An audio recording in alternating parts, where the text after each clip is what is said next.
a pleasant good morning, good evening, and good afternoon to our many followers of LNTV Liberia Live and ELBC 99.9 FM. I am Asiame Kone and I'm broadcasting to you live at the Ministry of Information, Cultural Affairs and Tourism. So today is Tuesday and today is September 16, 2025. So today happens to be MICAT regular press briefing. So arriving and sitting of journalists was done by 11:30 a.m. Arriving and seated of guests will be done by 11:45, but we are still waiting on to the guests. So statement will be done by Honorable Daniel Otesano, Deputy Minister for Press and Public Affairs here at the Ministry of Information, Cultural Affairs and Tourism. So today's MICAT will play host to Honorable Ansel Dolly, Executive Director of the National Disaster Management Agency, and Honorable Bese Waswa Bafo, the Director of the Liberia National Fire Service. And Honorable Dolly will speak on the agency intervention during the explosion of an oxygen around the Semenko community. He will also provide updates on the current affairs of the National Disaster Management. Also in attendance is Honorable Bafo. Honorable Bafo will provide updates on the current affairs at the Liberia National Fire Service. So to follow, tune in to ELBC 99.9 FM, www.elbcradio.com, Prime FM 105.5, Apple J Online TV in Grand Bassa County, Liberia Public Radio in USA, and KMTV. You can also join the Ministry of Information, Cultural Affairs and Tourism Facebook page live and various community radio stations. So once again, stick and stay with us as we bring you full coverage of MICAT regular press briefing.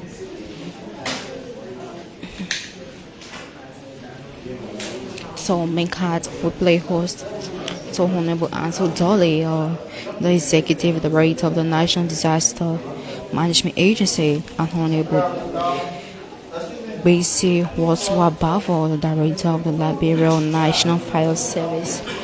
And Honorable Dolly will speak on the agency intervention during the explosion of an oxygen around the Semenko community. He will also provide updates on the current affairs of the NDMA.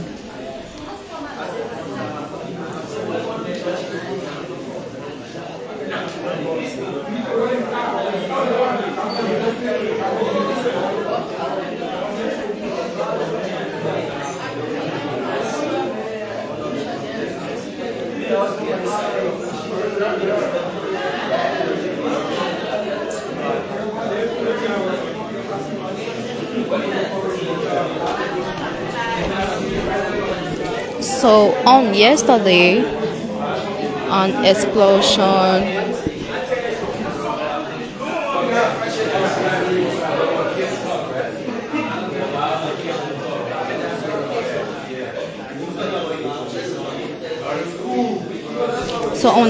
a powerful explosion occurred on Monday, which was September 15, 2025, at the Semenko community district in Royal County.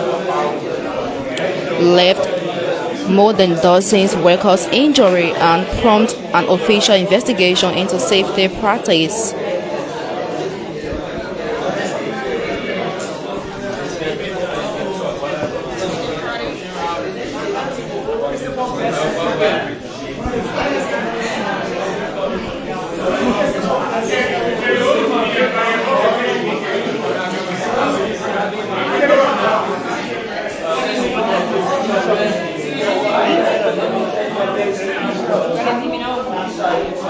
So on yesterday, some eyewitnesses said that over 18 persons got injured and they are currently at the John F. Kennedy Medical Hospital in Cinco. They are currently at the JFK Medical Hospital seeking treatment.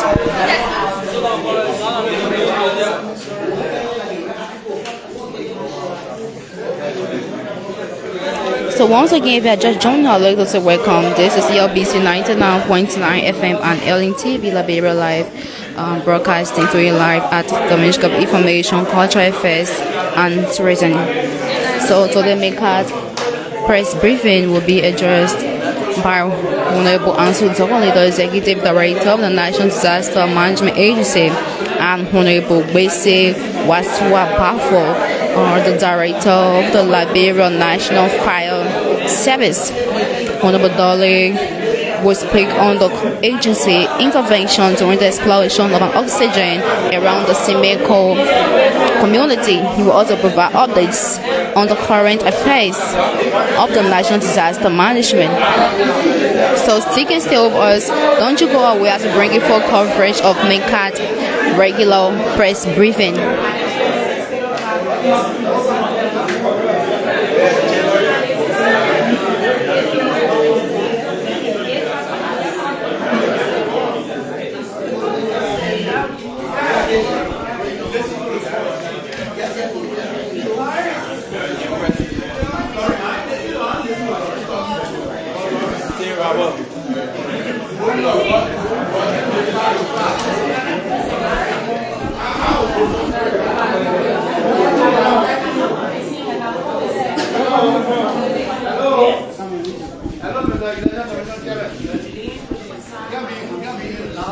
So we are in a Charles Bayon Press Hall.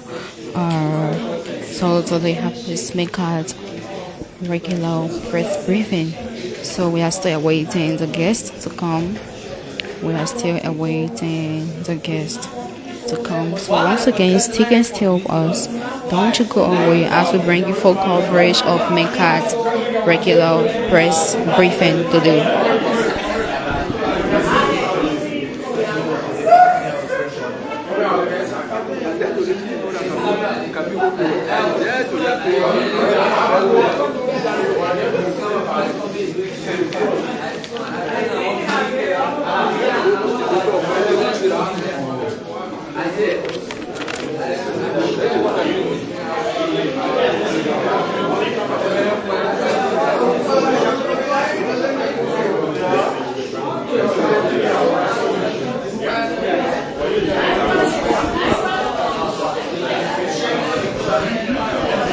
So as we await the arrival of the guests, I will just give a little overview of the Ministry of Information, Cultural Affairs and Tourism. So the Ministry of Information is a government department.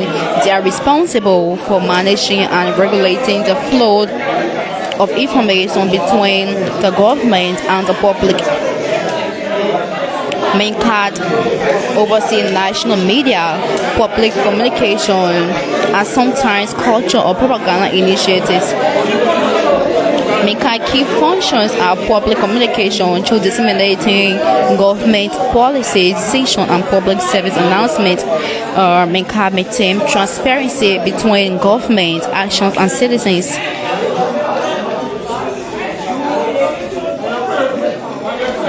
MICAT issue media oversight and regulation through issuing licenses for media outlets, set and enforce media law and regulation through press conference.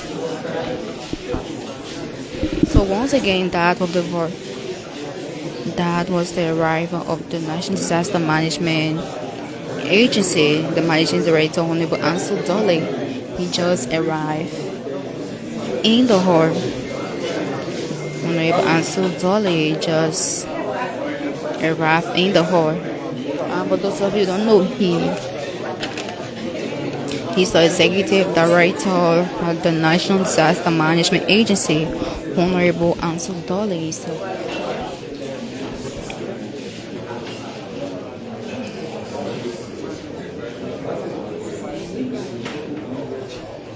And also the Honorable Bese Waswa, just a rather fire service boss.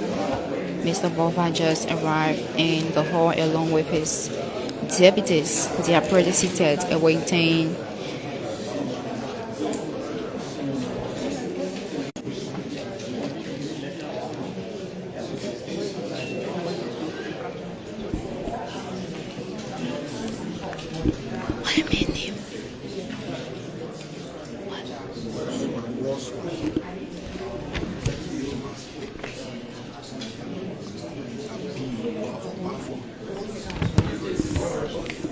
Honorable Bese Woswa Bafo is pretty seated along with his principal deputies, waiting for the minister.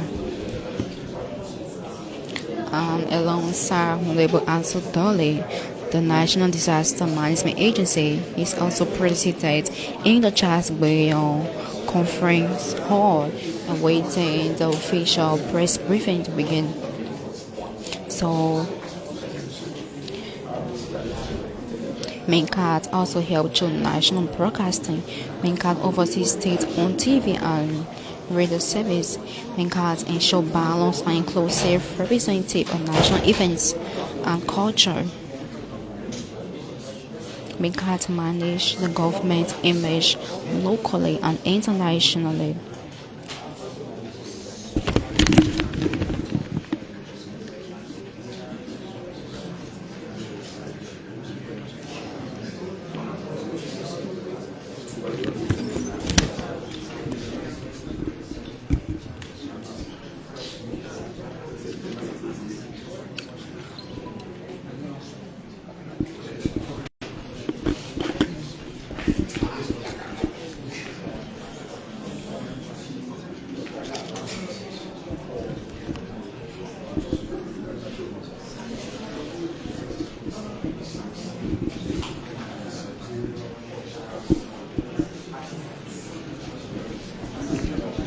So once again, this is LNTV Liberia Live on ELBC 99.9 FM, and I'm broadcasting to you live at the Ministry of Information, Cultural Affairs and Tourism in the Chasbeo Conference Hall.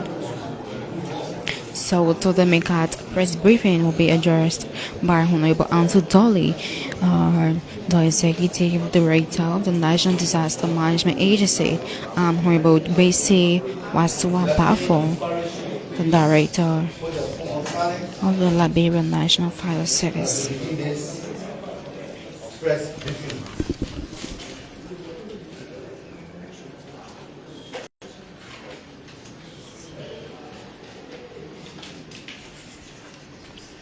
So that's the arrival of Honorable Daniel Odesano and Honorable Johnny Takpa. Honorable Johnny is the Deputy for Administration, and Honorable Daniel Odesano is the Deputy Minister for Press and Public Affairs. So once again, stick and still with us. Don't you go away to bring you full coverage of MICAT regular press briefing. I am Asiami Koniki following.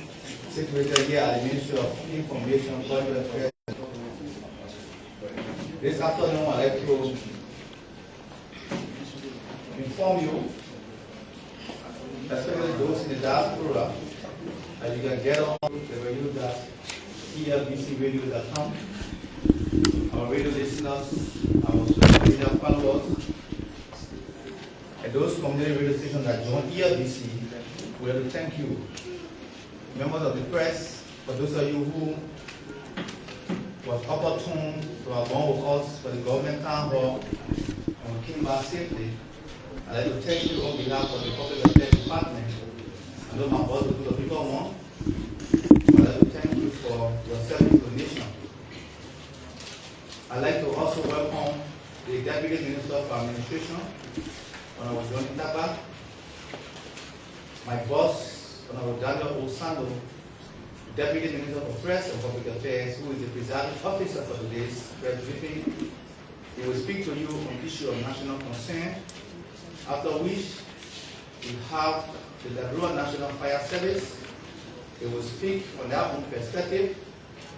The incident manager, the executive director of the National Disaster Management Agency, Honorable Ansel Dolly, will also provide you an update on some current affairs. I'd like to invite Honorable Daniel Osando, who will speak to you on issue of national concern. I will subsequently invite our guests. Mr. Osando. That of the voice of the Director of Press and Public Affairs. This is Honorable Daniel Osando, the Minister for Press and Public Affairs. Keep following. Afternoon, ladies and gentlemen of the press. Good afternoon to our distinguished platform guests. It is once more an honor to be back in Monrovia and conducting another edition of the Ministry of Information regular press briefing. We have made our duty to not just inform the public about unfoldings in the government, but to frequently invite stakeholders from various sectors. Come here, speak with the press, speak with the Liberian people. But doing so, information can be disseminated in real time. People can know what is happening across all the sectors of the government. So today is no exception. We have Mr. Ansu Dolly, the head of the National Disaster Management Agency. Since the start of the rainy season, the period that was predicted, that will experience flood and heavy downpour of rain.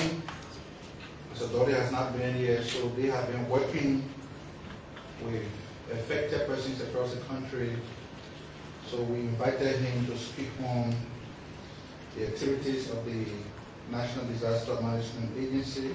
Of course, one sector that is also or has been transformed, even though a lot is required to be done there, but to an appreciable level.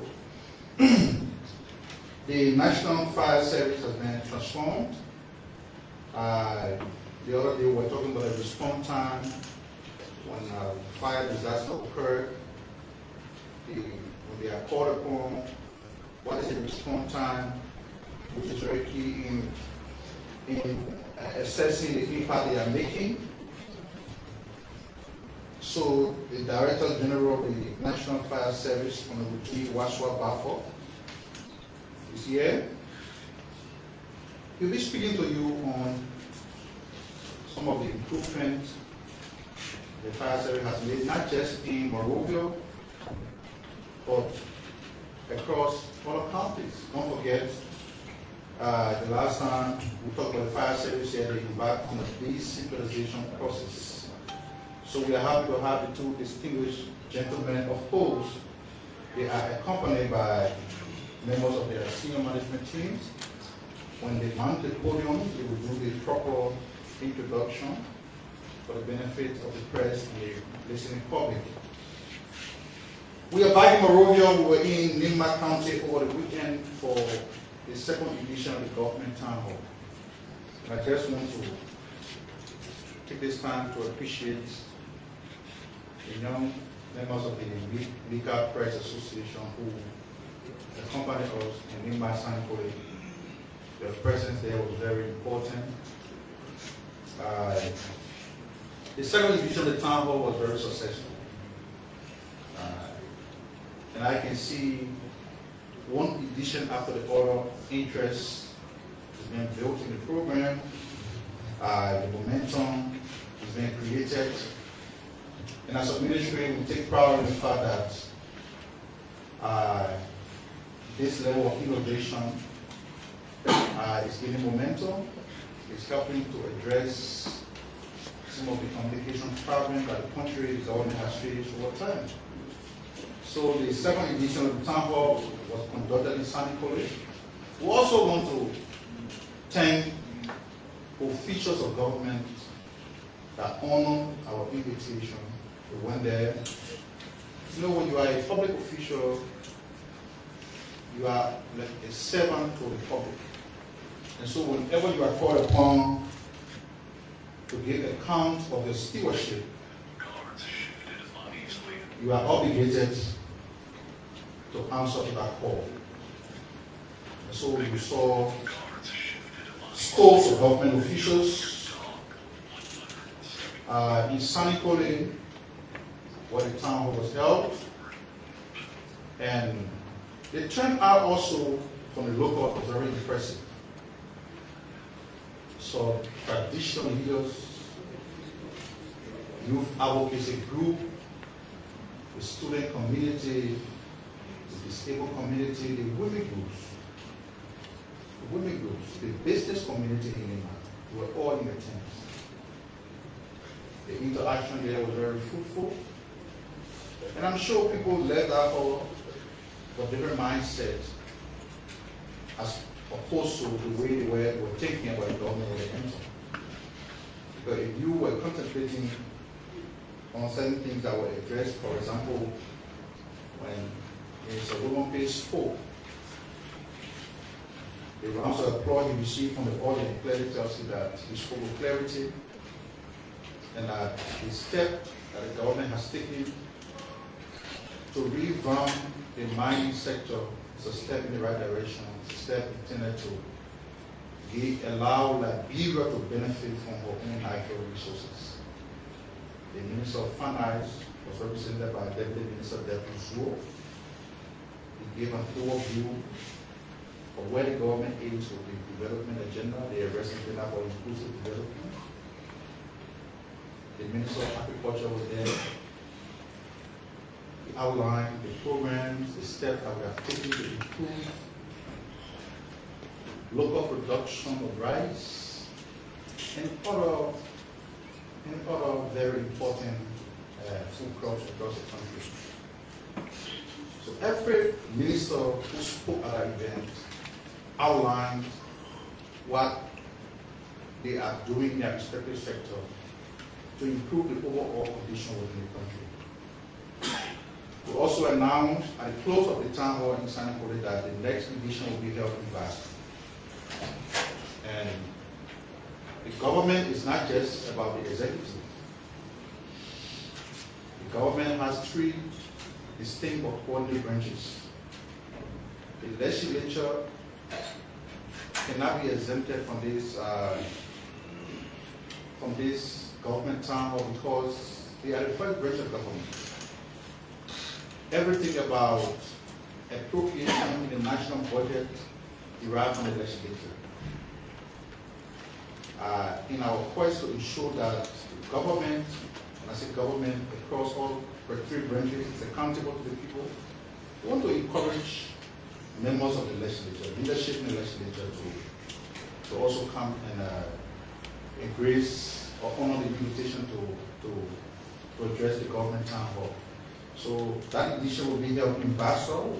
We are looking forward to getting the leadership of the national legislature to go there to also explain to the people what they are doing as far as the appropriation in the national budget is concerned, as far as their oversight responsibility. But this is how we accomplish accountability in the running of the government. So we look forward to working with the legislature, planning that event, and properly executing it. That being said,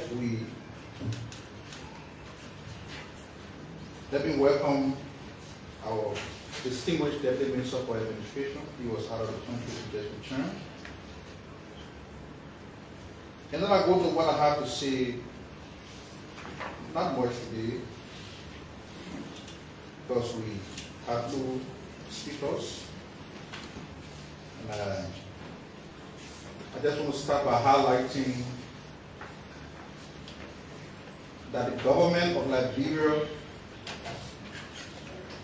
will host the 22nd Africa Road Maintenance Funds Association General Meeting.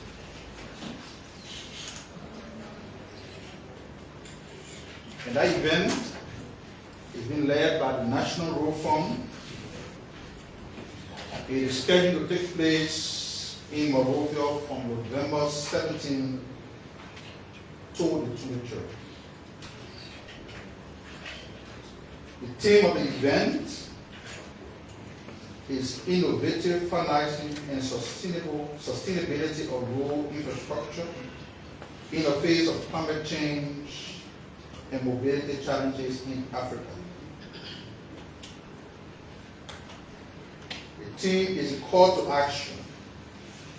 It guides association reflections around three key pillars: financing, sustainability, and addressing challenges.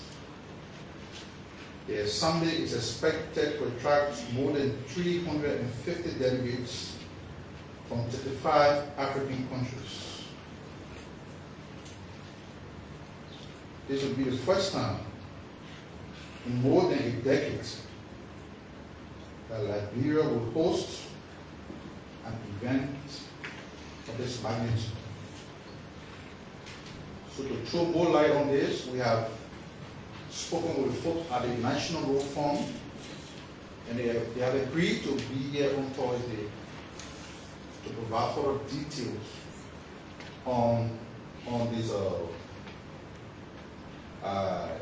international conference. It is the 22nd Africa Road Maintenance Funds Association General Meeting. So they will be here on Thursday, the day after tomorrow, to talk in detail about this event. The Ministry of Health received the consignment of medical supplies from the government of the People's Republic of China. Materials are intended to enhance maternal and child health care in rural Liberia. The donation includes delivery beds, infant warmer for rural clinics, vaccine, high maternal and neonatal mortality rates.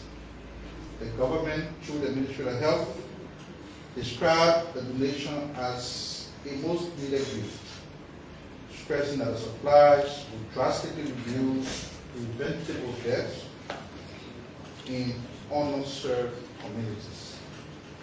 The donation highlights the deepening Liberia-China partnership and marks a step forward towards improving maternal and child health outcomes across the nation.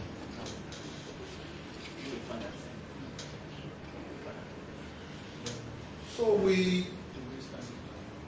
been following very closely comments attributed to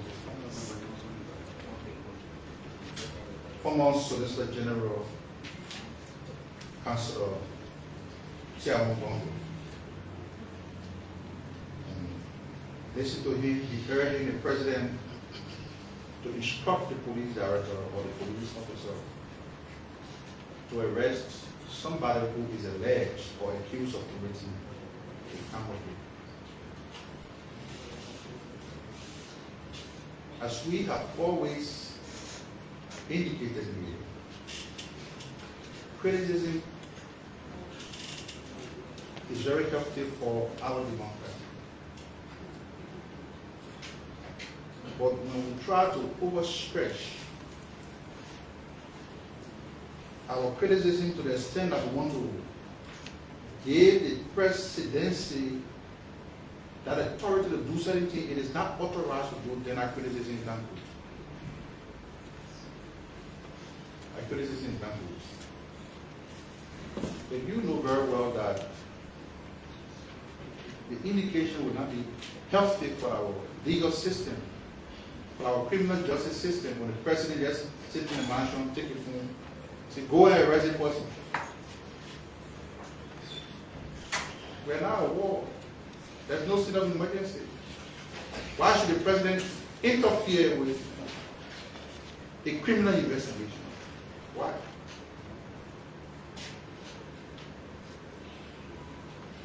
So we wish to re-emphasize the government's zero tolerance for the heinous crime of rape and reassure the public that in handling cases such as rape, like any other crime, the criminal justice system must be allowed to operate void of any external influence or interference. The system, the processes laid out in our criminal justice system should be followed and will be followed. And no one will copy it, will be spared. The police is investigating the allegation against Mr. J. Bryant McGill. And we are certain the public can be assured that the right thing will be done when the processes are exhausted.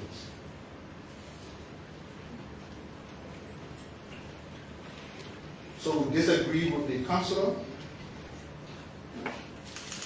on his demand that the president should get take a phone and instruct the police to arrest an alleged perpetrator. We think that the venerated lawyer is wrong on this point. He intends to give, by this criticism, by this point, Councillor Gongo intends to give the presidency new powers. That is the power to interfere with the criminal justice system by telling the police who to arrest, when, and how should they be arrested. It is a dangerous precedent, and we do not want to give credence to anything, any such dangerous precedents that jeopardizes the criminal justice system.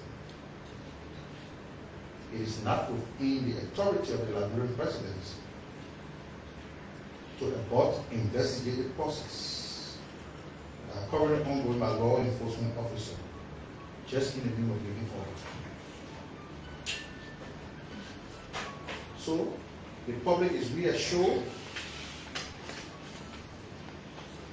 that whoever is accused of whatever crime, whether it is rape, statutory rape, or whatever category the rape falls in, the government has re-emphasized zero tolerance for rape. Nobody is going to use their position in government to circumvent or to flee after they are accused or committed a crime in some instances. Probably the accused, the police will arrest you and they put you in jail. The people who are central over there, who are police officers, they are police officers because what distinguishes them from us is because they are trained to do a particular piece of work, and to even imagine that they are trying to circumvent the processes because somebody who is accused comes from a position or stature in society is wrong. It's wrong. This is what we do. We politicize everything that happens in the country. Somebody's child is or was abused. The family deserve the attention that they need, and the best way you can console them. It's not to come on the radio and talk about why the man have been arrested yet and this and that. The people who investigate the know the steps they are taking. And when they deem it appropriate, when they find what they call probable cause to arrest that individual, no matter what's happening, You can't say the government is shielding people because of the stature. You were here when people who come from the echelon of the leadership in the country were arrested. So, the government will not protect anybody who is accused of committing a crime. Good thing is that the Ministry of Defense Force announced last week that this individual who was accused of committing this crime has taken a leave of absence. So he's no longer in his official capacity. He's now an ordinary citizen. He's facing the investigation by the police. Let us give him a chance.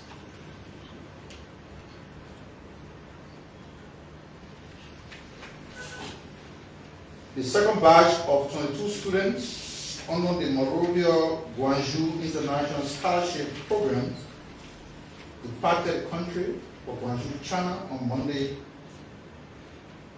bringing the number of students to 27. They will be in China to foster their studies. The program is part of a sister city agreement between Monrovia and Guangzhou. It is intended to foster academic excellence and cultural exchange. Before leaving, the student thanked the John Chafar and the Monrovia City Corporation vying to represent Liberia with pride. Their families, loved ones were there, and they gave them heartfelt bon voyage as they departed the Lagos International Airport.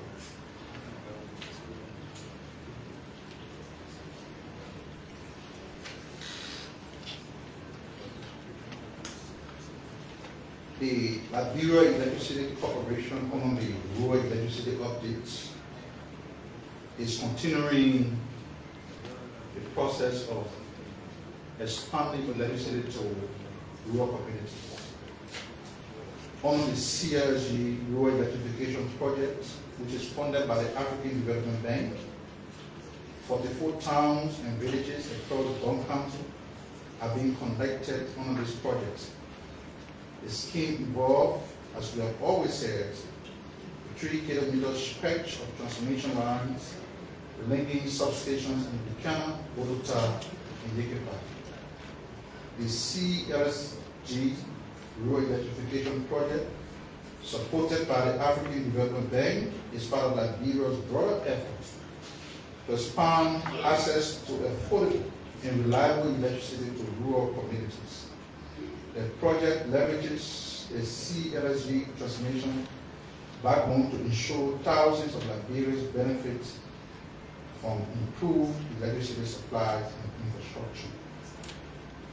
The network extends power supply across 4 counties: Rambasa, Bom, Nima, and River Six.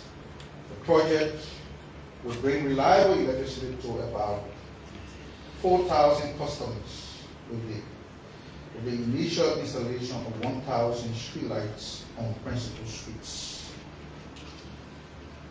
On principal streets are key facilities including schools, hospitals, and public buildings. The grid, which will be managed by Jungle Energy Power JP, stands as a testament to LEC's commitment to expanding access to electricity for all Liberians. According to the Liberia Electricity Corporation, the CLSG Rural Electrification Project disclosed that approximately 85% of targeted communities in Bond County have already been connected to customer metering onboard. The LEC says the project is expected to be completed by November 2025.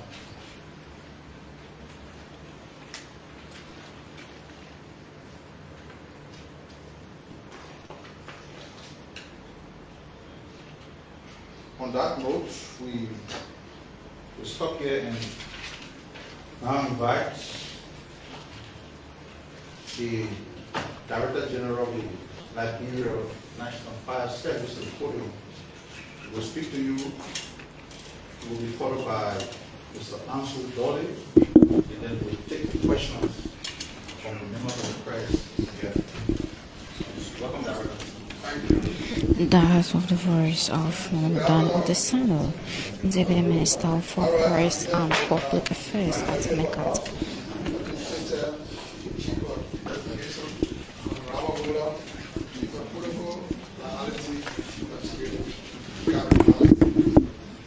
This morning we are to brief you. First, let me say thank you to members of the press for the work you do. To go to places to get the news. Sometimes can be encouraging, sometimes people get bad with you, but that's a job to provide the information. So I want to say thank you. Yesterday, in the afternoon, we received a call at around 2:19 p.m. There was an explosion across around the flour mill. We responded in 5 minutes. I was still waiting. We were able to put the situation under control by 3:02 p.m. And after that, according to our report, we were able to rescue another person from there. Many people were taken to the hospital. This morning we follow up with the victim.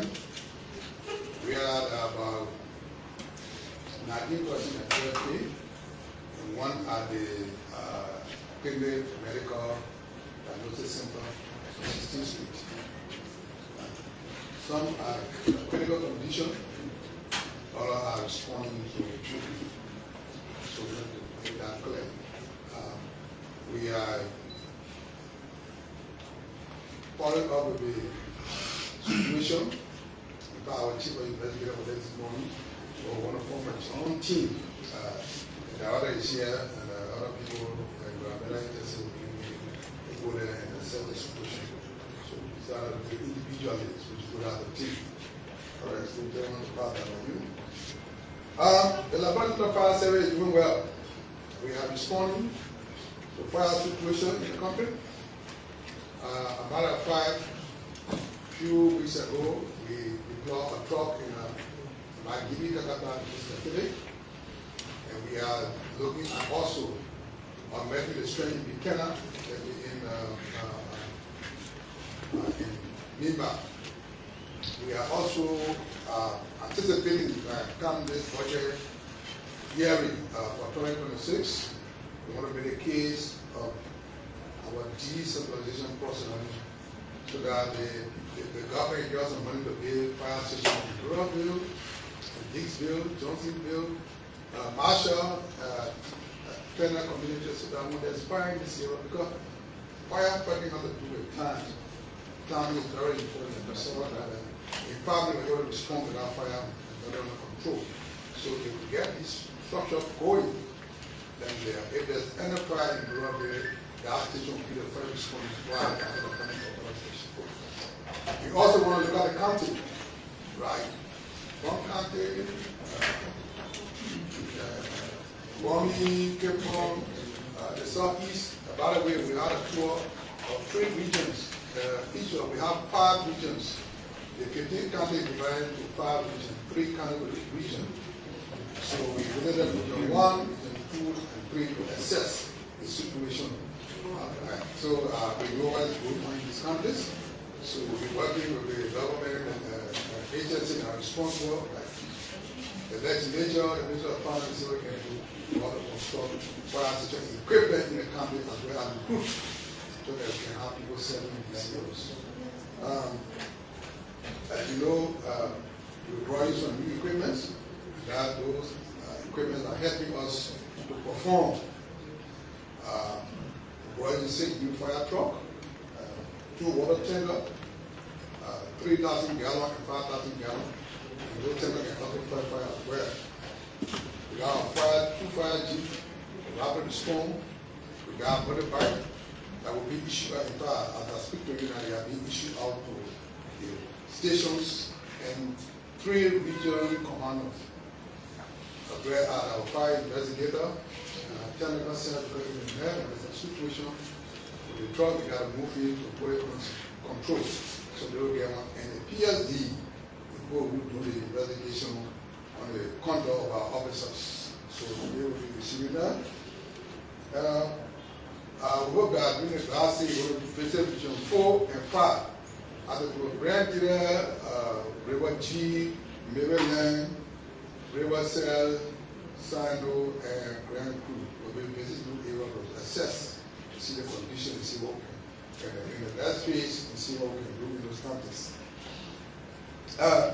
We were able to, through our partner Orange, we visited Ivory Coast to do what we call peer review, to see how they are affected by that part of the continent. And so we had that visit, we were 3 troopers from Operation High. We had a wonderful time. That review was eye-opener for us. We had something in common. We had something advanced, in. But we'll be working with them to see what we can do. They are also agreed to come here and assess our situation and see what we can do as well. We attended the International Association of Fire Chief Conference in Orlando, Florida. And that conference brings fire chief across America and other continents as well. This year, Liberia was really a country from Africa that was there. So we had the opportunity to learn new things and to interact, to engage. After the conference, we had the opportunity to interact with our citizens in Florida. 4 communities want to know all the situation and the challenges of the achievement of the fire department. We were able to bring them, and they were impressed, and they also want us to give them some proposals and see how best they can intervene. After that, we got an invitation to go to Illinois, the oldest city, in Illinois, Aurora. One of their police was there, I think it was. So we were able to post a flag on the 23rd of August, because the 24th was on Saturday. So we posted the Liberian flag in our city. On the 24th, we had a program. We had a program in honor of the mayor. The mayor was born in Liberia. The parents of Michelle every year were born in Grangela. And so he was so excited to see me, and we had our program. And he's planning to come to Liberia to see me. What is going on in Liberia? All right.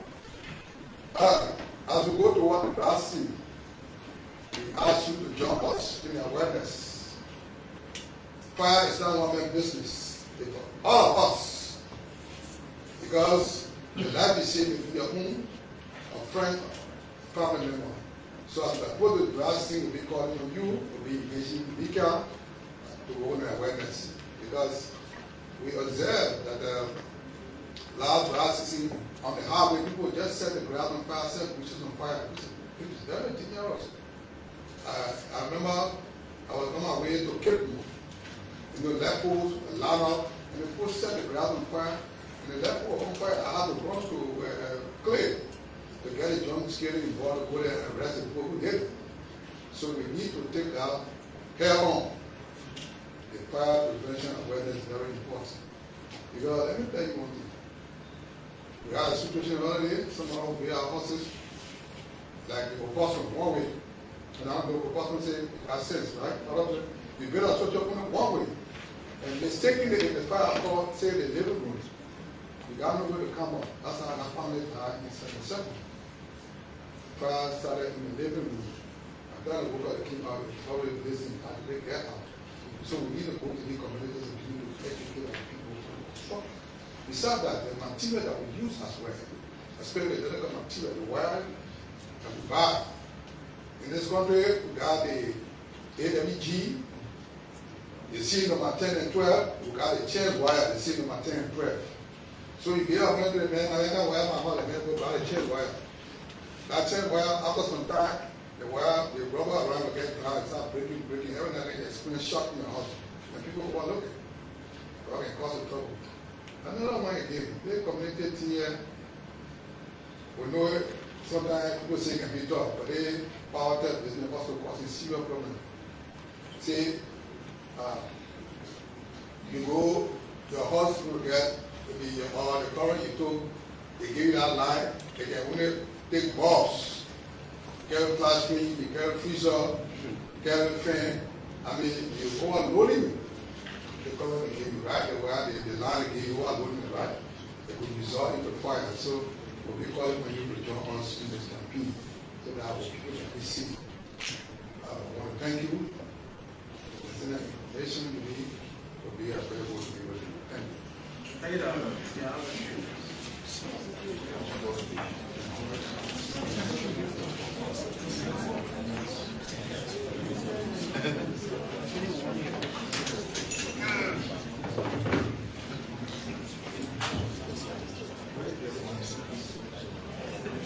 Welcome, everybody. To begin with, we have come here this afternoon to inform the nation on prevailing circumstances and happenings as they relate to disaster-related activities. I came along this afternoon with the Director for Rates and Early Warning so that we can be informed on where are we at the National Disaster Management Agency, and of course, the happenings affecting our country. So, we want to inform you, as the Director for Fire Service earlier stated, the National Disaster Management Agency responded to a devastating, catastrophic, and of course, dehumanized situation yesterday. We will be giving you preliminary and initial report. As the situation unveiled, we will give you systematic and of course current event report to you.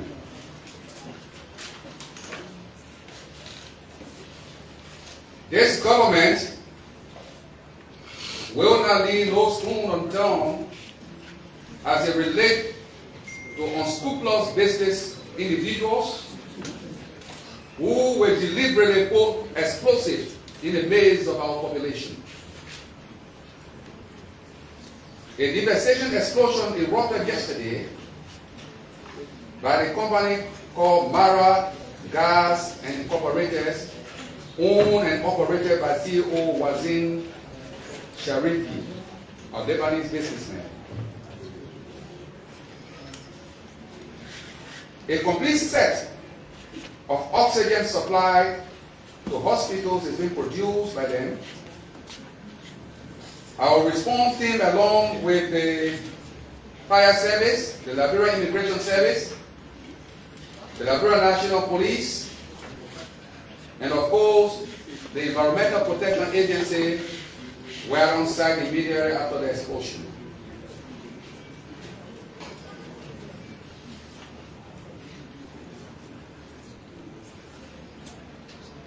According to the investigation by our team, the workforce of 38 individuals were on the compound and 21 became victimized. Currently, as we speak, 20 individuals have been hospitalized at the John F. Kennedy Hospital and one at the Clinic Medical Diagnostic Clinic. Sadly,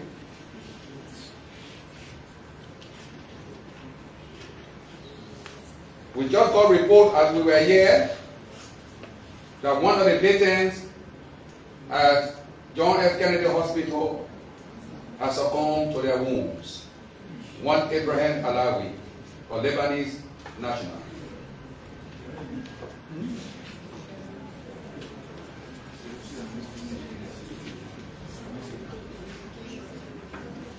I'll be quiet back there, please.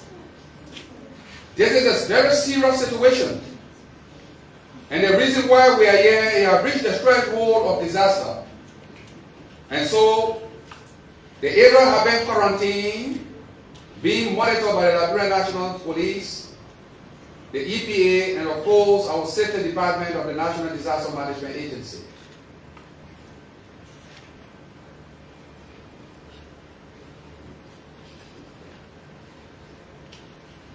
The scope of the company is filling station called Botany, gas operation and cooking gas, mobile storage tank.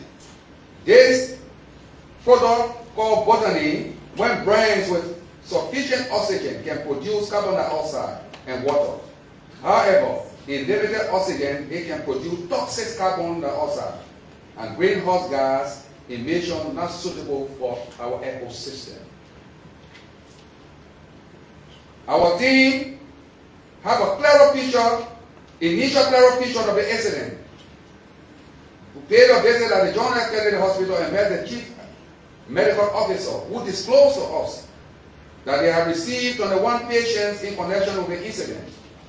But we were not allowed to question any of them as they were being stabilized from fresh encounter of the event.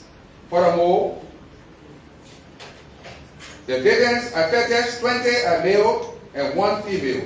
Consequently, the opportunity later came when one of the victims who slightly affected came out and we had the opportunity to talk to them. Given the prevailing circumstances, what we understood was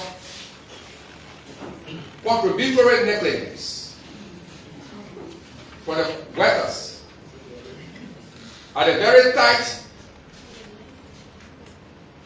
factory.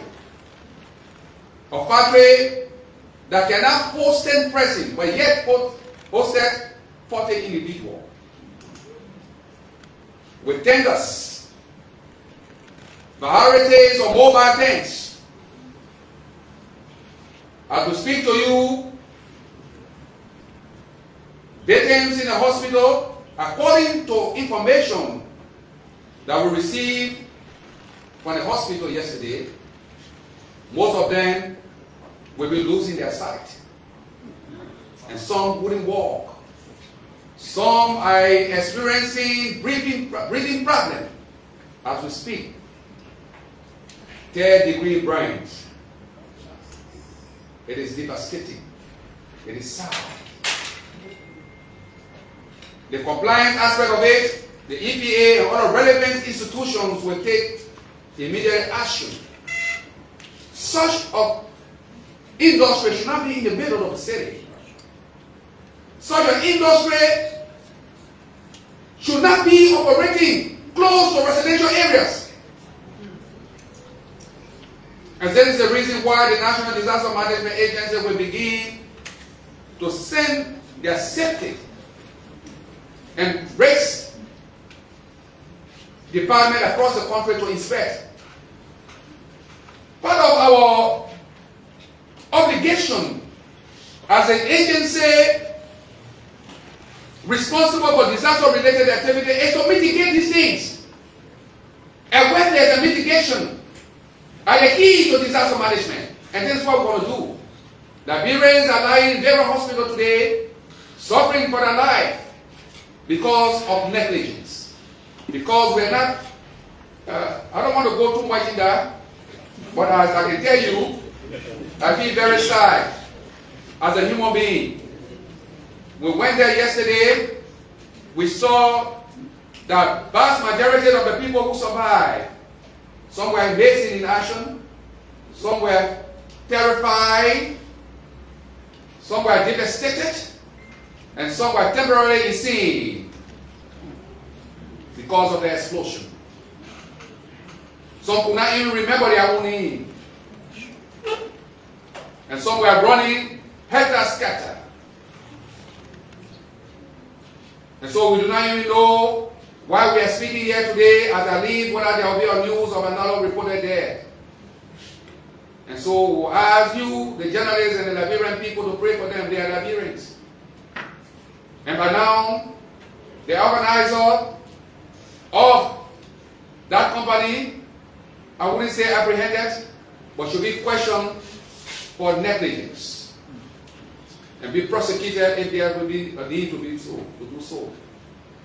This is Liberia, and this is a new beginning that we should set the record straight. Howbeit, we will leave that now, as we will be giving you a report on this thing as it unveiled. We can't come here to give you the information. We'll be giving you the information from our page. Or we'll be calling a snap new briefing as the situation unfolds. So this situation is also compared to the Toronto fire tanker incident. They are almost like the same. And so we'll have a national government to take heed that we need to cater to these people. Some of them have families. And those families, this is the responsibility of the disaster management agency to reach out to the family as we speak to you. They are going to communities where the people are to find out how many wives they have, if they have many, or how many children they have, if they have, or their relative, so that we can begin to start seeking some relief item to them. Some time ago, we announced to you that there will be major flooding in Liberia, especially the British city.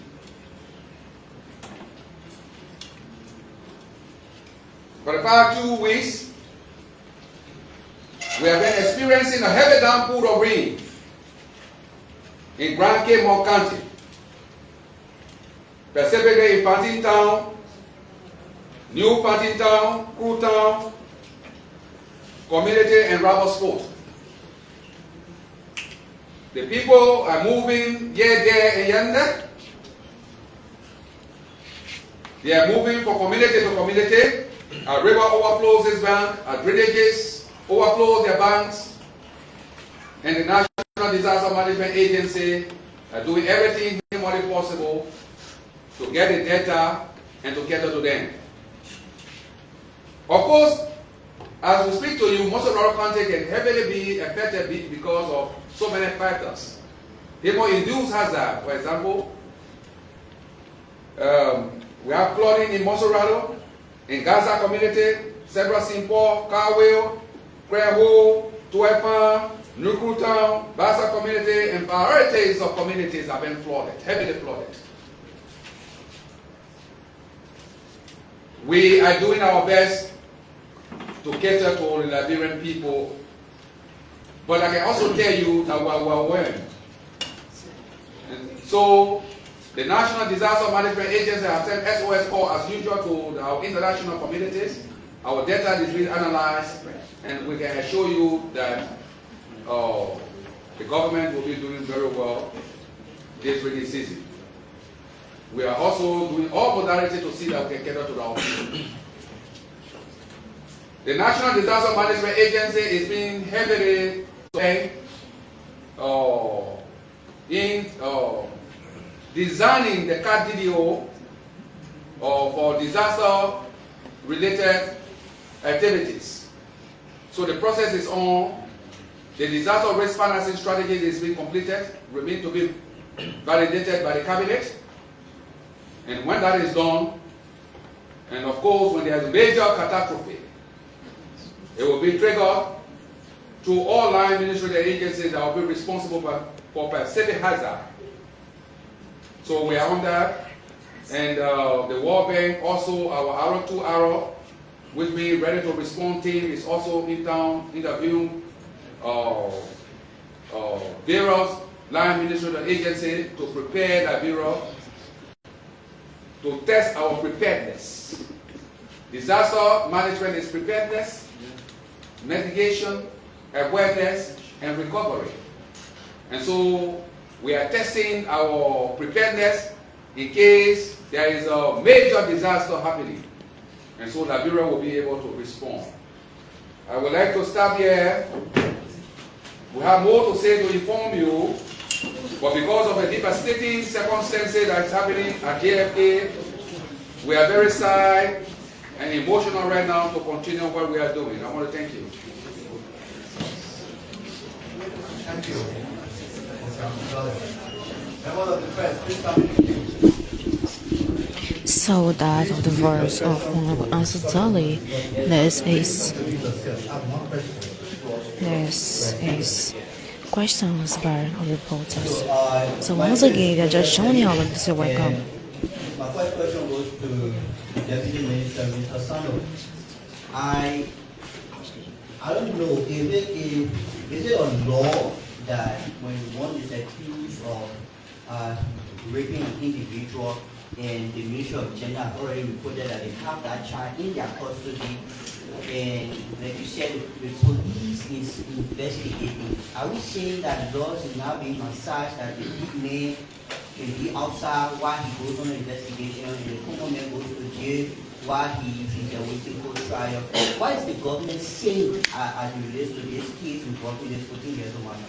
And to the Disaster Management Agency board, I saw how the information about people who are reportedly at GFT is inconsistent.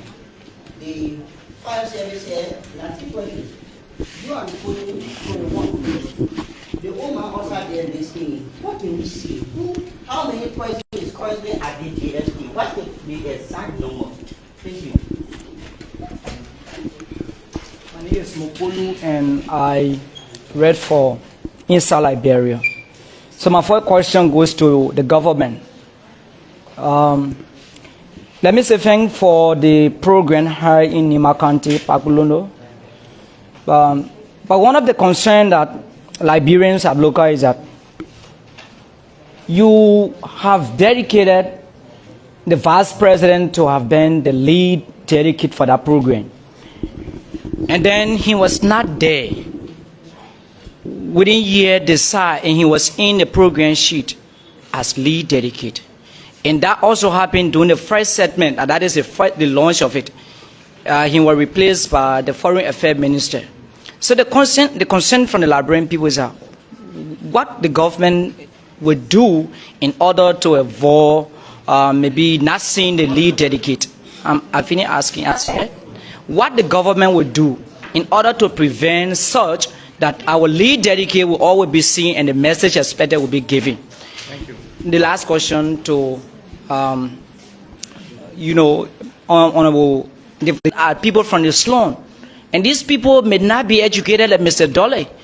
So what are you doing that when you come with communication for these people, majority of them are not educated, that you consult the communication so that they will understand what they're supposed to hear from you? Thank you. Thank you so much. My name is Markia Bayo and I report for Sky FM. Two questions quickly. The first one goes to the Disaster Management Agency.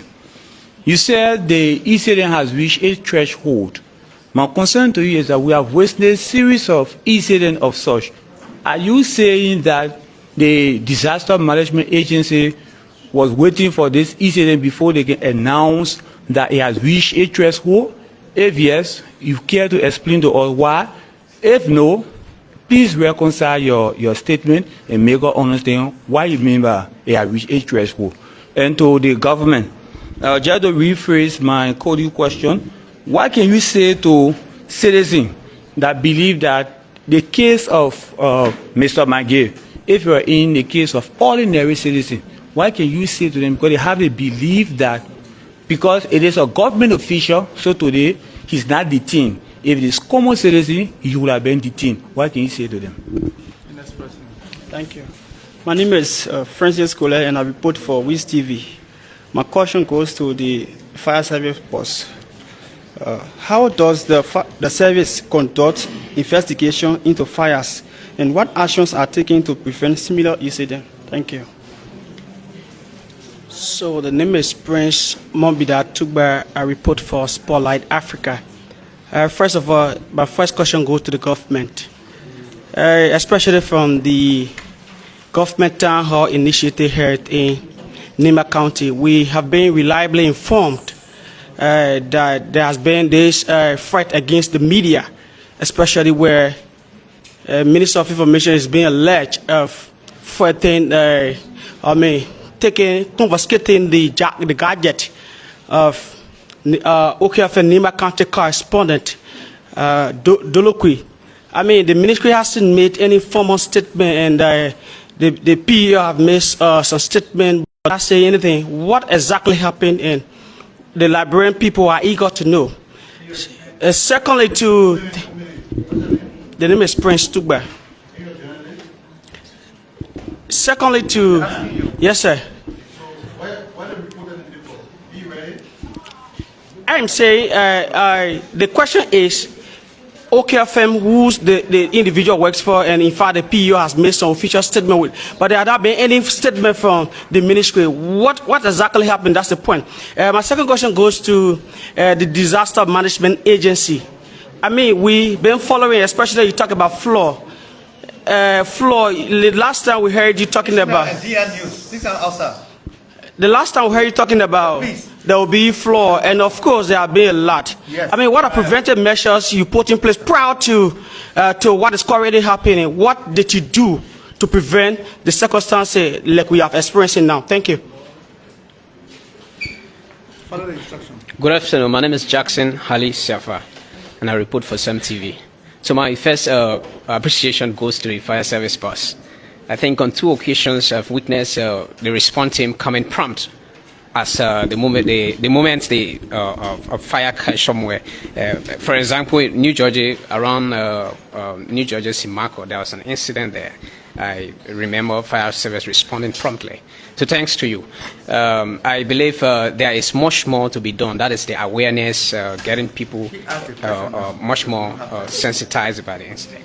So the Deputy Minister, arresting somebody does not mean the person is guilty. There are protocols you need to take into account. When you arrest someone, probably if for the person's safety, community people can rise up in the morning and go there because he's been treated special somehow. But the guarantee of this person not running away again is another aspect of it.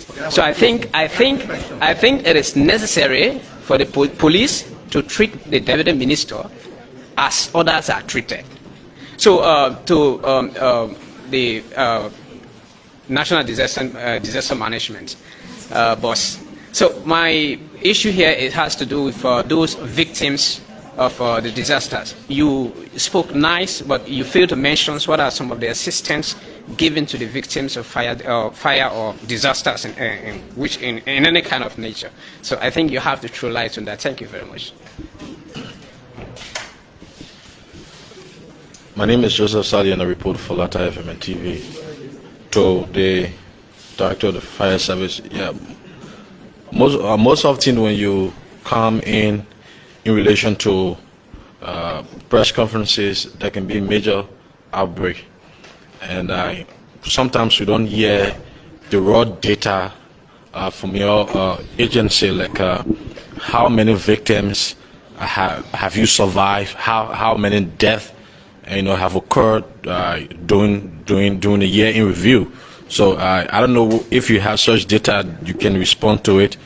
And to the government, the PEL has issued a statement putting together a team to investigate the action between journalist Franklin Dodokwe and that of the Minister of Information. I wish the Minister was here, but I believe that the entire staff is in communication and know about the entire situation. Will the Minister submit himself to the PEL investigation? If yes, you can tell us. Thank you. My name is Darius Kangar, and I report for OKFN. My question goes to the Liberia National Fire Service. Just a follow-up for the question my colleague asked about the data. We want to know, for the same you become director for the institution, and to tell how many outbreaks or fire outbreak or report that reached your office so far. And I'm also concerned about, because looking at most of our, we have 17 districts. So the public want to know how many substations do we have, just in case you have any fire outbreak, that your institution will respond effectively. Thank you. So, good afternoon. My name is Ines Soko, and I report for Lux Radio. My first question is for the fire service boss. You are urging Liberians to join you in fighting fire disaster during the dry season. I'd like to recommend that you engage communities, not just media houses, because there are some Liberians who do not listen to radio. It is a recommendation from me that you could do flyers, you could engage, have town hall meetings, engage the citizenry about how to fight fire during dry seasons. The second question is for the disaster management boss. I'm not going to talk about whether you use bigger words or not. I am concerned about that old man who's selling in Rela Market, Ominga Market, and Waterside, who is not listening to the radio. But you have said you have someone who has succumbed to wounds. So is there another translation of that version that you've used? For people who are educated, they understand what you mean. I'm also confused about succumbing to wounds. I think you could make it clear for the natives out there.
This year, let's say we can move from that day to another day, but better stay, see what we can make our kids to be our helpers.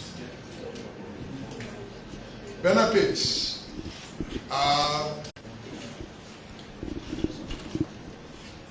Last month, we had stuff coming in, PPE, boots, cruises, other things.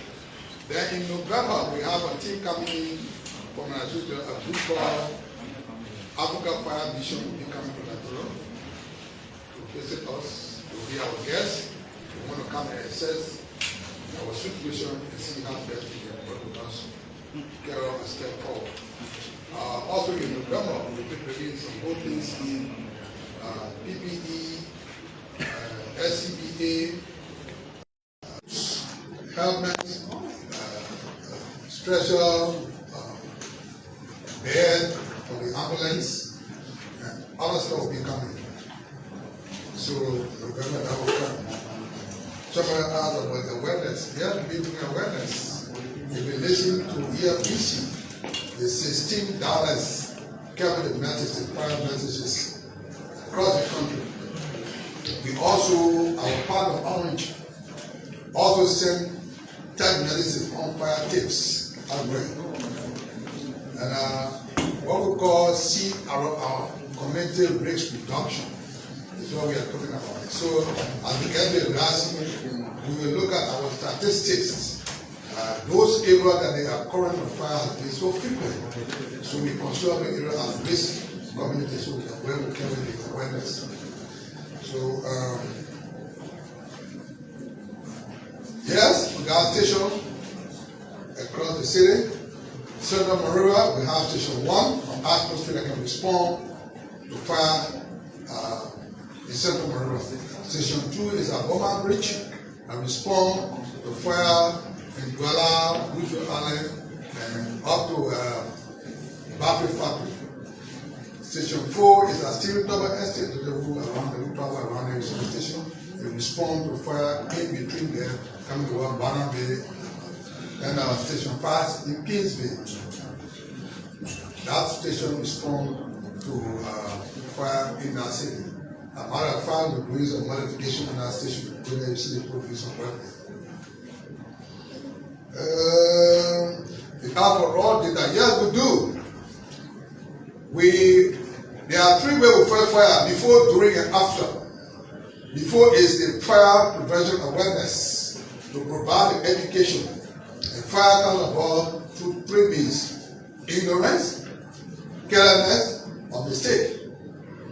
So when that happens and there's a fire outbreak, the team move in to put the situation under control. After putting the fire under control, the situation under control, extinguish the fire, we go in to investigate. That investigation not only the cost. We want to know whether someone got hurt, or whether was injured, whether there was death, how many children were affected, how many will be affected, and the property that got damaged, what the estimated cost. And that is why when the president is addressing the legislature in January, here he gave his fire statistics and where it comes from. So we don't have the detail here. If you want to, you can come over to the office, we'll have it, share with you. Thank you for the commendation. All right. So when we do the investigation, normally when there's a fire outbreak, we do the first-hand report to our boss with the Minister of Justice, letting him know that we experienced this fire, especially major fire, Domside fire, bush fire, where there's major destruction, we do that.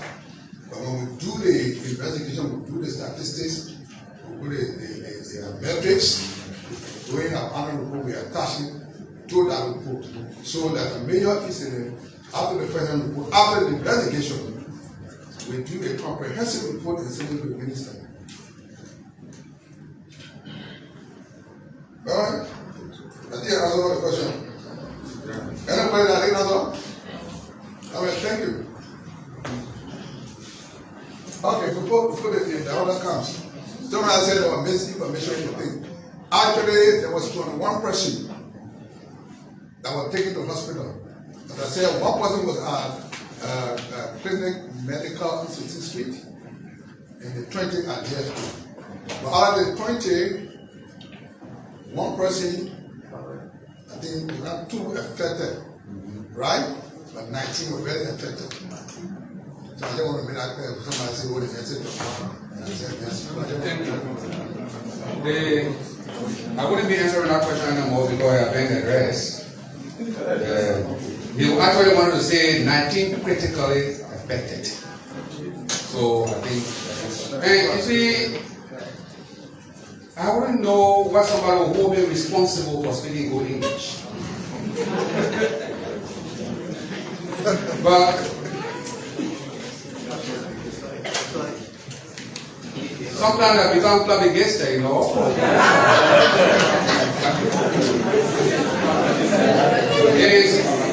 It is your own responsibility to dissect the information in a simple and clear language. You don't expect me to speak the way I want to speak. So you as journalists, you are trained in different categories to explain to the people what I said. That's your job. That's what you are paid for. You don't expect me to say, all right, I will speak in simple English. That means I won't speak here anymore because I wouldn't know how to speak in simple English. So that should not be an issue. The issue is the substantive matter for which we are here. But I need a tutor. So tutor me how to speak in a very low and simplified tone. So maybe anybody can volunteer to do that. And so when we say threshold, in disaster management, with every institution, every profession have a jargon. And so threshold in this situation, there are a certain number of people that have to be affected before we take it as a disaster. Before we can even announce state of emergency, maybe 100 human beings have to die, then we were about the president to declare state of emergency. And so that explosion yesterday, it reached a threshold of disaster. It reached a threshold that we can inform government to act immediately for extra budgetary allocation. That's what we mean. So somebody asked a question, what are we doing to prevent this thing happening? We don't have control over that. The only thing we have control over is the awareness to let you know that do not put there in the villages. We've been doing a lot of things with the fire service, going around, telling people not to put candle on. And so we are preventing it. Government has a lot of prevailing priorities, including disaster management. And so we got to economize our activities. And that's what we are doing. How do you expect us to get assistance to somebody who is severely burned in hospital now? The assistance we are giving now is to inform you, and the doctor are also giving assistance. You don't expect us to give food items to people in the hospital. No. We are informing the Liberian people this is the situation. We are doing contact tracings of their family. And subsequently, our recovery team will be moving, our response and recovery team will be moving to their houses, and we'll have relief items to give to them. You know, in disaster management, recovery is more expensive than response. We have to continue to meet them. Our psychosocial people have to go there. I've also told you that people were temporarily insane. You know what that means? It means that they are not in stable mind. It means that some will be walking and soliloquy. And so it entails so many things that we need to do.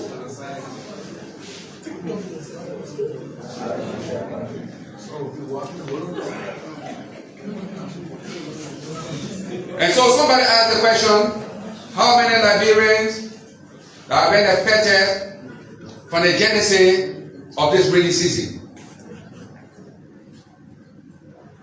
From Grand Caymon County and Motorado alone, we have 6,372 family heads, constituting 22,576 human beings that have been affected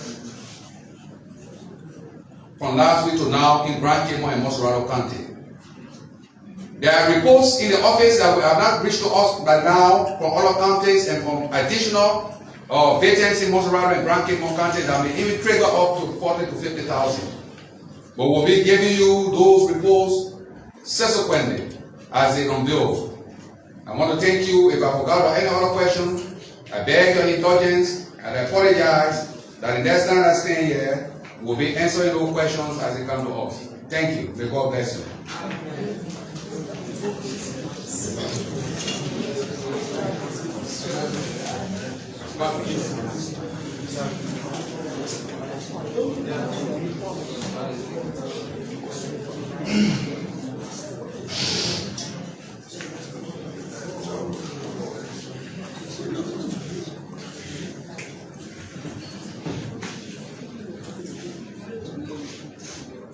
I hope Mr. Dode did justice to your questions.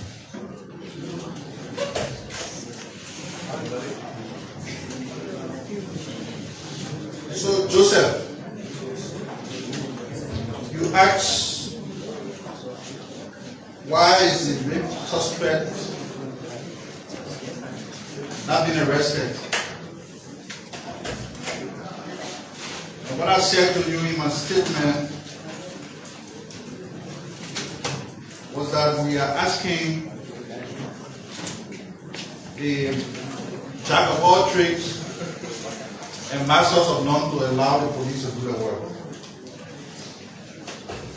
I'm not a law enforcement officer. When crimes are committed, a complaint is filed before the police. They have their own professional standard that guide their investigation. So you don't want the police, you come to MICAT and say, oh, Mr. Minister, why is it that the people are not being arrested? The most we know is that the police issued a statement and said that the accused is cooperating with the investigation. So I want you to know that prosecution goes beyond just arresting somebody.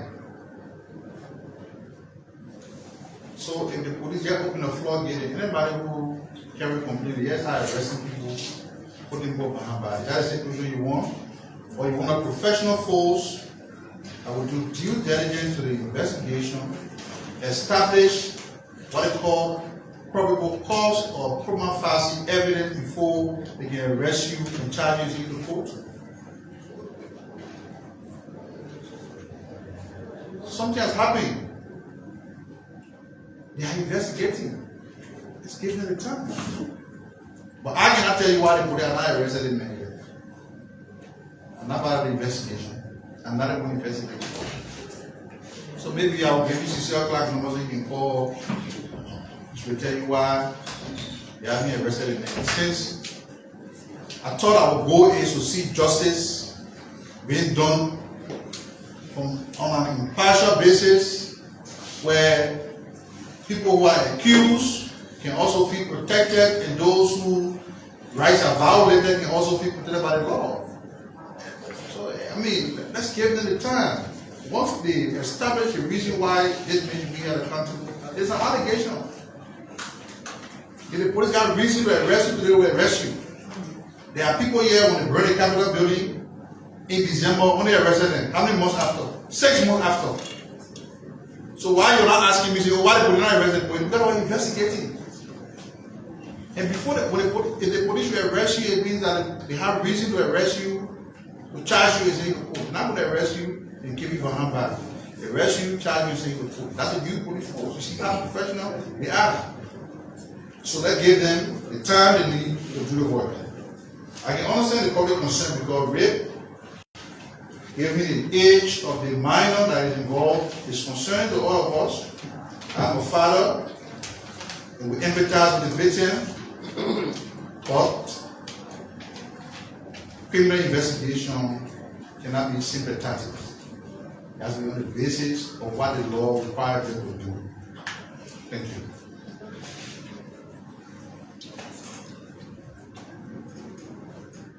The absence of the VP from the government. All the good things that were discussed at the government town, all the questions that people asked the government officials that were there, the scores of government officials, the government that caught your attention, the absence of the VP.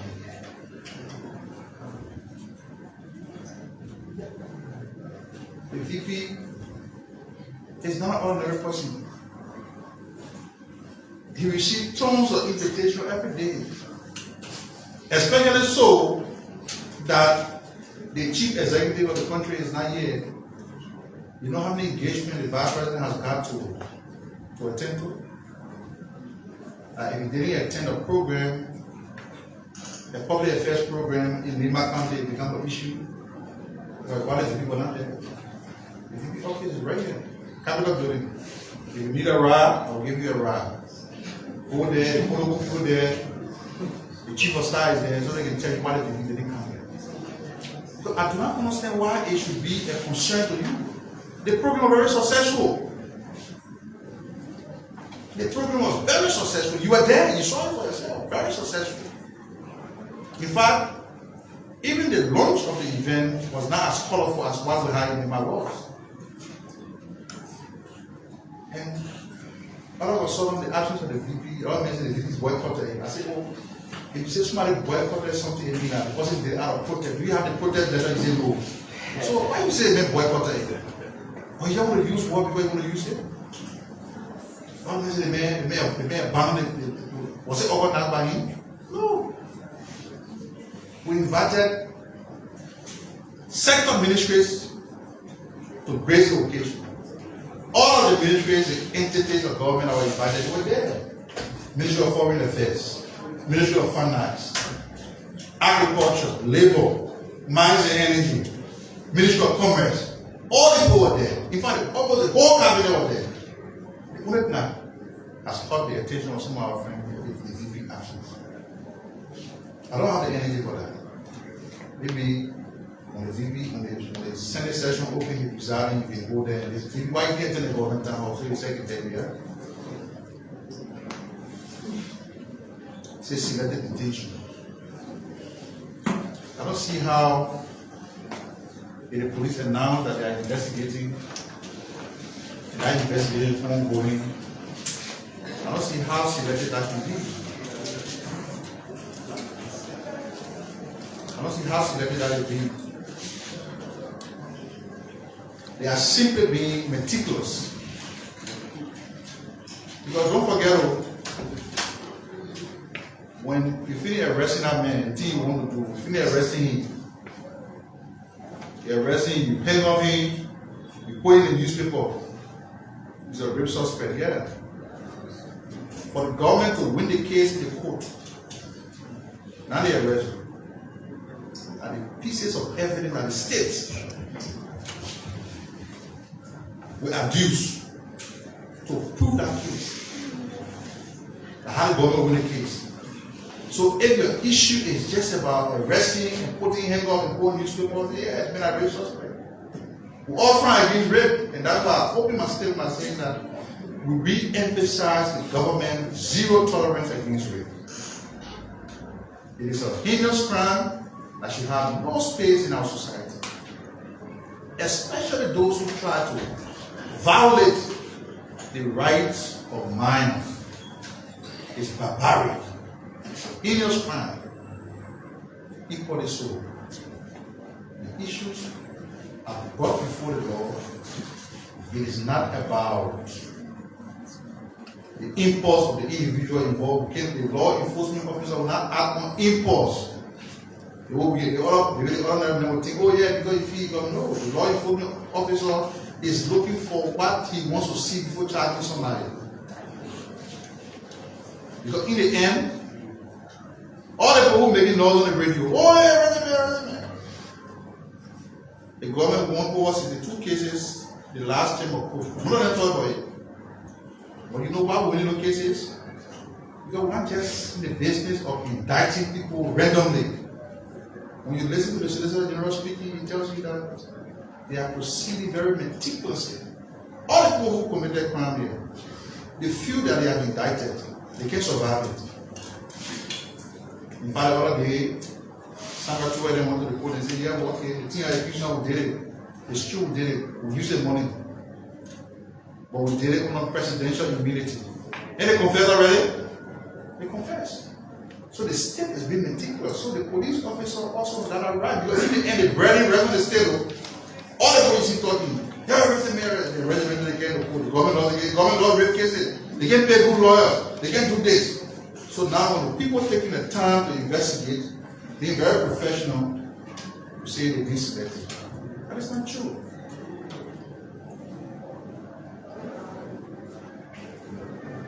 So I will put the two questions that I received last together because it's about the situation that occurred in Nima and the PUL investigation as was announced last evening.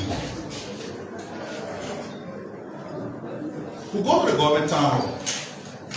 We had a colorful event. And it was very stressful, moving things from Monrovia to Nima. We got at 2 o'clock Saturday morning. And we had to set up the venue, make sure everything was in place for the program to go successfully. The program ends by 4 o'clock. Go to the superintendent compound, try and get some of the people. A group of local journalists come to say, who will have an interview? The request for interview to the Minister of Information was granted on a condition. I'm not in the position to do interview on Facebook Live because I'm exhausted. I've already changed my clothes, so we can get to audio recording. You agree? You agree? He was not the only person there. There were scores of local journalists. In fact, some of the people that were there have gone the post from other media entities that will come to later on, and they've been bombed by the same. But the long and short is, we go in the house, force them to eat. Minister Pierre quietly came outside, ready to interview. I came out of the house, went to pick up my phone, I came back, and I heard noise. Franklin Dolokwe, who was part of those conducting interviewing the minister, had to secretly video record the minister. Ask a question: why was the VP? Why did the VP boycott the government town? So why the minister responded to the question? He took the phone out of the video recording. He said, "What are you doing?" He showed the video. And we agreed that you're not going to do video recording because I'm not properly attired to appear in the public. So you can't record me against my will. Simple. So he deleted the video. And then he gave the phone to the minister and said, look at the phone. And that's when I arrived. So I took the phone and I searched the phone. We deleted the video because when we deleted it, it went to the recently deleted file. So we deleted it for him. And his friends were angry with him. So the minister asked you not to record him, not to do video recording. Why are you video recording him? So, look, we got furious. He left the gallery and went to the security booth. Decided to make wrong insinuation. The wrong insinuation he made got also where we are.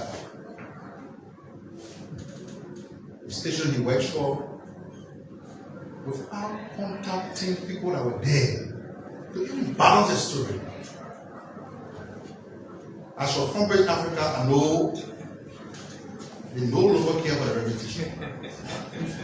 They can just publish anything. I'm going to say it. Because this paper used to be one of the leading investigative people in the country. How it has declined to a paper that just publishes any trash. See, the Minister of Information of the country assaulted the reporter. Did you see any proof? Because if you read that kind of headline, it has to be followed by what?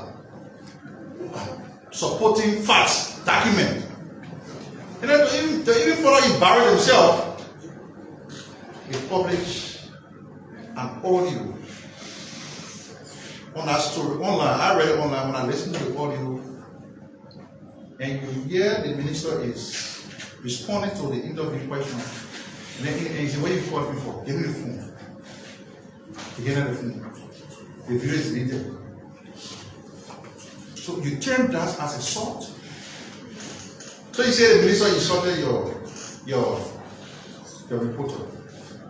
No incident of violence was reported.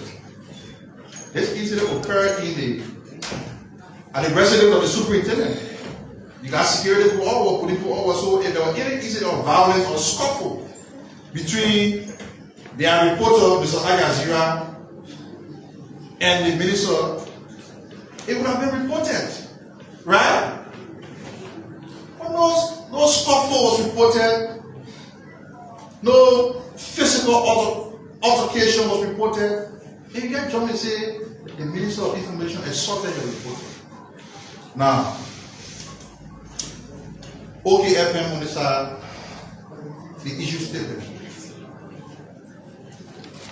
Just basically reiterating the same thing that Front Page Africa has published. So in the face of the kind of frivolous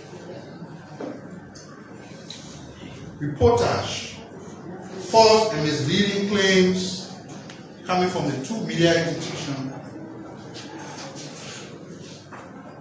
and based on the baseless claims of assault, we see the move by the PUL as being more professional. The move by the PUL is more professional. This is what we expect. That before you publish a lie in your story or before you come up with any definitive position, as was done in the case of OKFM and Front Page Africa, you should have investigated. Investigate. It doesn't take you any time. We are here. The minister is here. The people who were there are also journalists, not different from Dolokwe. They are journalists. So you come up and make wild claims or fundamental allegations against somebody just to impede or endanger the integrity of other people. And sometimes when we try to say this, they say, oh, they're trying to tell what to do in the media. No, we're not telling you what to do. We are always saying stick to what you're supposed to do as a media entity. Stick to what you're supposed to do. This man comes and says the man saw that me.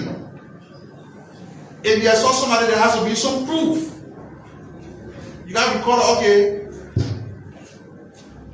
Does the recording in your possession show that you were assaulted? Is there anything violent on the recording that show that for the fighting on the phone, the man, you're shoving the man before the phone out of the man, you tore the man clothes and everything? Was he physically touched by the minister? Because those are the things that have to be available when you establish assault. Nothing has said that. So the move by the PUL is more professional. The minister travels today, but I'm sure he'll be reachable via phone, the internet. When the PL reaches out to him, and will work over the investigation. We are also hoping that the PL can get all of our involved, our present on this incident of prayer. Because this is the way we can be able to shut people who try to use the microphone to come destroy the reputation of others. You publish the story. The Minister of Information assaulted your report. When the human rights report from the State Department comes out tomorrow, and all the things there are negative or aggressive, the government working. But you are helping the international press, the international people to create bad headlines for the country. Apparently, they are more interested in telling negative news. Once they go on the talk shows, at a zero platform, and there's nothing negative to talk about, they don't feel comfortable. So it is not true. And I'm also hoping that the fact checkers, I didn't want to comment on this, because it doesn't make any sense at all. But the way they elevated it, and you brought it to my attention, so I'm commenting. We're also hoping that the fast checkers can be able to counter check what OKFM and Front Page Africa publish. Because they are under obligation not just to fact check politicians, they also have to fast check those who say they are white to our society. Because being a media person doesn't give you an authority to just do whatever you want to do or say whatever you want to say about the character and integrity of other people. It's very unfortunate. Let me stop there and say thanks to all of you for today. We're somewhere again on Thursday to continue the press briefing on behalf of the government. Thank you. So that's it for the press briefing here at the Ministry of Information, Cultural Affairs and Tourism. So until then, do join authorities to the edition of MICAT press briefing by Informer.